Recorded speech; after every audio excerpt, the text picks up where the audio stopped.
Hi అందరికీ. ఒక్కసారి నేను చెప్పినట్టు ఇట్లా మిల్ మేకర్‌తోని పకోడీ చేసుకోండి. చాలా బావుంటది. ఇష్టం లేని వాళ్ళు కూడా మళ్ళీ మళ్ళీ చేసుకొని తింటారు. ఫస్ట్ అయితే మిల్ మేకర్‌ని హాట్ వాటర్‌లో సోక్ చేసుకోవాలి. 5 మినిట్స్ సోక్ చేసుకున్న తర్వాత తీసి వేరే గిన్నెలో వేసుకొని ధనియాల పౌడర్, సాల్ట్, జీలకర్ర వేసుకోవాలి. శనగపిండి కూడా యాడ్ చేసుకోవాలి. కార్న్‌ఫ్లోర్ కూడా యాడ్ చేసుకోవాలి.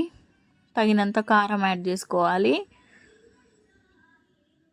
సాల్ట్ కూడా యాడ్ చేసుకోవాలి.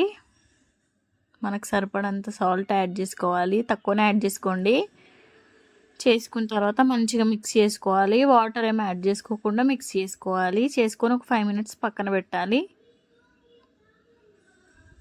నేను నా హస్బెండ్ కోసం ఇది సర్ప్రైజ్గా చేసిన అనమాట. ఆయన నా కోసం మిర్చీలు తెచ్చిండు సర్ప్రైజ్గా. తర్వాత ఆయిల్ పెట్టుకోవాలి. వేరే బాండి పెట్టుకొని ఆయిల్ హీట్ అయిన తర్వాత ఇవి కొంచెం కొంచెం వేసుకుంటూ ఫ్రై చేసుకోవాలి.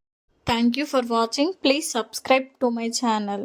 ఇంకా ముందు ముందు మంచి మంచి వీడియోస్తో మీ ముందుకు వస్తా. Thank you.